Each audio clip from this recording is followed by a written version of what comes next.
नमस्कार दोस्तों। आज बात कांग्रेस पार्टी की। आज से 139 साल पहले यानी कि 28 दिसंबर 1885 में राष्ट्रीय कांग्रेस पार्टी का गठन हुआ था। मुंबई में गोकुलदास तेजपाल संस्कृत महाविद्यालय में इसकी नींव रखी गई थी। इसकी स्थापना हुई थी, जिसमें करीबन 72 लोग उपस्थित थे। जाने माने लोग थे, वहाँ उपस्थित हुए और ये कांग्रेस राष्ट्रीय पार्टी का गठन हुआ। जब इसका गठन हुआ तब बात आज़ादी की थी, एक स्वतंत्र भारत की थी। इसके साथ साथ और भी कई मुद्दे रहे होंगे,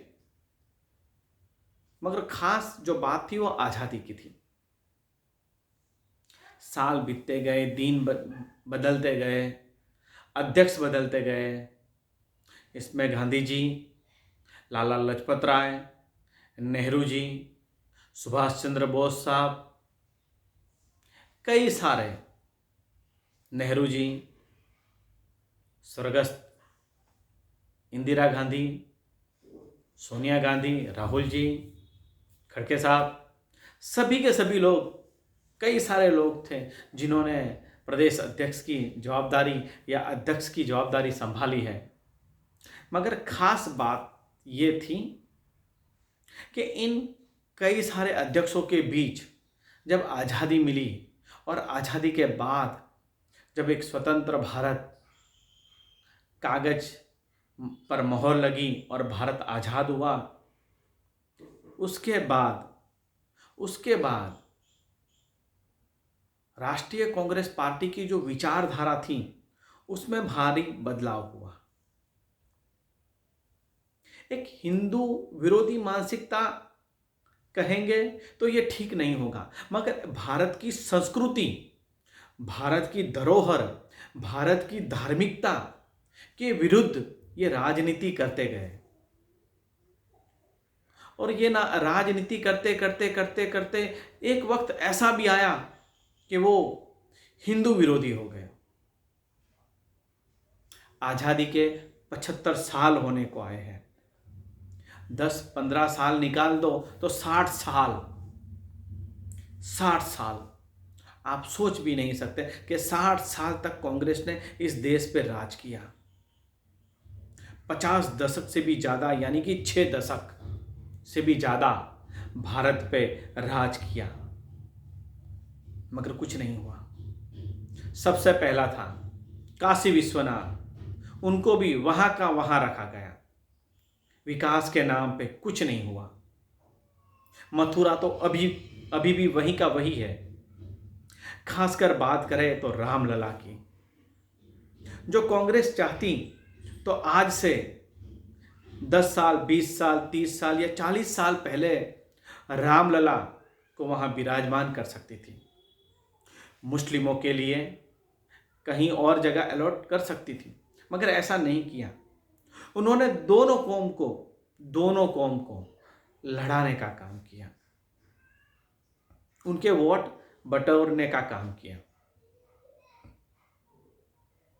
कभी भी इन दोनों पक्षों को न्याय देने का काम नहीं किया या बीच खड़ा करके समाधान का कोई रास्ता निकले, ऐसा प्रयास नहीं किया। जो किया होता तो आज हालात कुछ और होते इस देश के और रामलला के।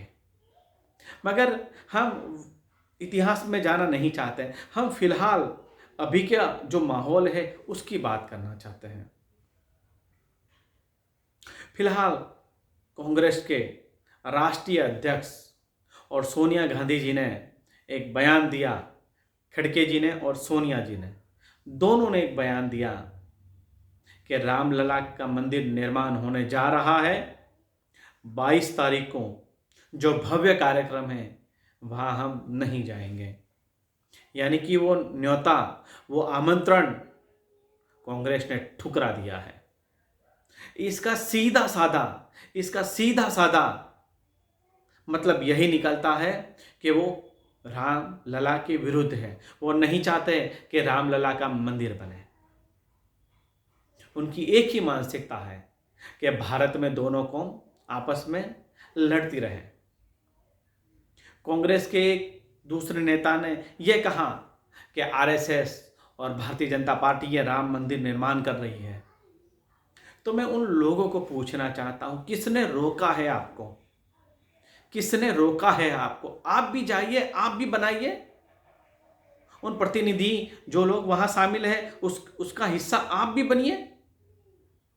आज तक पिछले 15 दिन से छोटे छोटे बच्चे, औरतें, बूढ़े, जवान सब लोग घर घर जाके रामलला के मंदिर का आमंत्रण दे रहे हैं। इसमें एक भी कांग्रेसी नहीं है, एक भी कांग्रेसी नहीं है। कोई एक लड़का बता दो कि जो कांग्रेस का हो और जो रामलला के इस मंदिर निर्माण में अपना योगदान दे रहा हो। योगदान सिर्फ पैसे का नहीं होता, योगदान सिर्फ सत्ता का नहीं होता, योगदान श्रमदान भी होता है। 24 घंटे में से किसी ने 24 सेकंड निकाली हो, कांग्रेस के किसी भी नेता ने, किसी भी कार्यकर्ता ने 24 सेकंड निकाली हो तो बता दो मुझे। कुछ नहीं कर सकते तो कोई बात नहीं, कुछ नहीं कर सकते तो कुछ बात नहीं, हम भूल जाएंगे कि किसी ने हमारा विरोध किया था, मगर कम से कम रामलला का जयकारा तो दीजिए। मैं कांग्रेस के इन नेताओं से कहना चाहता हूं, आप जहां भी हो वहां खड़े होके श्री राम लला का जय सिया राम, जय सिया राम, हम सौगंध राम की खाते हैं, मंदिर वहीं बनाएंगे। भारतीय जनता पार्टी ने जो कहा था वो सिद्ध करके दिखाया है, वो करके दिखाया है। मैं कांग्रेस को और कांग्रेस के नेताओं को एक बार दोबारा कहना चाहता हूं कि आप रामलला के इस मंदिर से जो खुश है तो जहां भी हो, जिस जगह हो, जिस हालत में हो, वहां से सिर्फ रामलला का जयकारा लगाइए और वो वीडियो पोस्ट कीजिए, तो हमें भी पता चलेगा कि आप हमारे साथ हैं, आप हमारे साथ हैं। खासकर मैंने भी लोकसभा के इलेक्शन में 2009 में कांग्रेस को वोट दिया था। 2009 में जब दोबारा एक बार कांग्रेस चुनाव जीत के आई थी तो इसका हिस्सा मैं भी बना था, वोट मैंने भी दिया था। आज मुझे भी खेद है कि मैंने गलत लोगों के हाथों में सत्ता दी थी। शायद 2014 में नहीं मगर 2009 में ही जो भारतीय जनता पार्टी के स्वर्गस्थ श्रीमान अटल बिहारी वाजपेयी प्रधानमंत्री बनते तो ये मंदिर पहले बन गया होता। मगर मुझे खेद है कि मैंने वोट उनको दिया, मैंने सत्ता उन लोगों के हाथों में दी जो हमारे रामलला के विरुद्ध थे, जिन्होंने कभी भी अपने जीवन में रामलला का जयकारा नहीं किया।